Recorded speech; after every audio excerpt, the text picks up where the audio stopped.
assim como Abraão, também bênçãos espirituais dadas a Jacó, a Isaac, e tantos outros personagens bíblicos do Antigo Testamento, que foram bênçãos temporais, que foram bênçãos exclusivas a eles.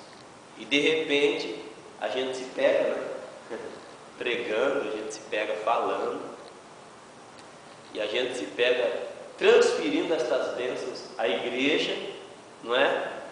E involuntariamente, eu creio, porque algumas pessoas o fazem voluntariamente, algumas pessoas interpretam textos bíblicos forçando a interpretação para conseguir trazer algum benefício para o corpo ou para ele mesmo como pessoa, não é verdade? Algumas pessoas têm essa facilidade, né, de interpretar texto, principalmente, né, irmão Josias, né? Principalmente quando é para recolher oferta, não é? E quando a oferta é individual, né? Então as pessoas forçam o texto para ser beneficiado. E então hoje nós vamos aprender, né, Marta, sobre alguns princípios na interpretação do texto. Vamos aprender que nós não podemos de maneira alguma confundir as coisas. Nós podemos, eu estava falando de maneira voluntária, mas vou voltar lá. Nós podemos sim ler o texto, pedir ao Senhor, não é? Bênção sobre as nossas vidas, porque o Senhor também tem bênção sobre nossas vidas, mas nós não podemos forçar a interpretação. Algo que foi a vida de Abraão, que foi temporal a vida de Abraão, que foi para aquele momento exclusivo da vida de Abraão, a gente forçar e transformar aquelas bênçãos pessoais em bênçãos para os dias de hoje, bênçãos eternas, né? Então a gente tem que tomar muito cuidado com isso. Nós vamos estudar isso. E eu estava falando de maneira voluntária e involuntária. Então há pessoas que faz isso, faz essa interpretação do texto de maneira involuntária, porque verdadeiramente ele não sabe, né? Então Deus não leva em conta. Mas aí aquele que sabe e que insiste em forçar a interpretação bíblica, sabendo que não tem nada a ver com aquilo que ele está falando, ele está fazendo de maneira voluntária, e o Senhor é um Senhor de justiça, ele cobra no seu tempo. Então vamos tomar muito cuidado com isso. Nós vamos aprender sobre isso hoje. E uma pergunta que eu faço já no início da aula é: as promessas bíblicas são válidas para as pessoas em todos os tempos? Vocês creem que as promessas bíblicas são válidas para nós em todos os tempos, sim ou não? A irmã crê? Quem mais crê? Crê também? Quem mais crê?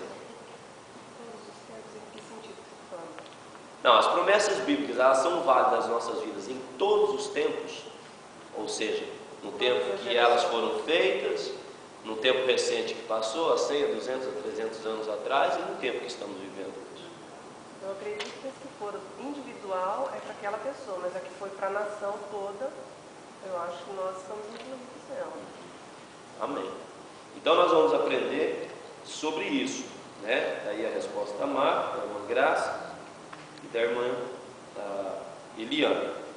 Nós vamos ver sobre bênçãos individuais, bênçãos nacionais, que daí entra o que a Marta falou, né? No sentido de nação. E aí nós vamos ver também bênçãos para a igreja, que são eternas. Amém? Vamos então iniciar estudando, mas antes da gente começar a estudar,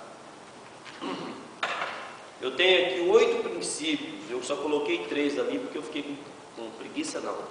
Fiquei um pouco desanimado de escrever os 8. Aí nós colocamos aqui 3 princípios, mas eu posso ler os demais aqui para os irmãos, né? 3 princípios. Princípios para a interpretação das promessas bíblicas. Veja bem, um dos primeiros princípios que o escritor, que o comentarista colocou é: promessas feitas a indivíduos específicos não foram formuladas com a intenção de serem válidas para todos os crentes. Então este é o primeiro princípio. Quando você estiver estudando a Bíblia, ou quando você se deparar com uma promessa bíblica, nós não podemos usar o texto de maneira isolada. Muitas vezes, ontem o pastor Gilmar Santos falou, e eu tive o privilégio, juntamente com o pastor Jonas, né, e mais alguns irmãos, de ouvi-lo pregar, porque eu nunca tinha visto. E algo que ele falou ontem, eu vou repetir aqui. Às vezes, para você conseguir extrair a riqueza de um versículo, você precisa de toda a Bíblia como contexto. Por exemplo, isso ele não falou, agora é eu que estou falando, né? Por exemplo, versículo 16 do capítulo 3 de João, para você entender ele, você tem que contextualizar com toda a Bíblia. Porque Deus amou o mundo de tal maneira que deu o seu Filho unigênito, para que todo aquele que nele crê não pereça, mas tenha a vida eterna. Num primeiro momento, quem lê este versículo e não tem um conhecimento bíblico, não consegue entender este versículo. Mas quem começa a estudar a palavra de Deus e contextualizar este versículo com toda a Bíblia, e eu estou dizendo de Gênesis a Apocalipse, então você vai conseguir extrair quem é este Filho unigênito. Não é assim que nós aprendemos? Não é verdade? Então, quando você estiver lendo a Bíblia, ou quando você ouvir de alguém, não é, uma promessa, usando a palavra de Deus como amparo, e te lançando uma promessa que já está escrita aqui na maior das profecias, vamos contextualizar o texto. Vamos saber se esse texto, ele é para nós, ele se cumpre em nossas vidas, ele é para cumprimento em nossas vidas, ou se ele foi para um indivíduo isolado, ou se ele foi para alguns indivíduos, ou se ele foi para uma nação, ou se ele foi para algumas pessoas. Então não vamos pegar, por exemplo, não é?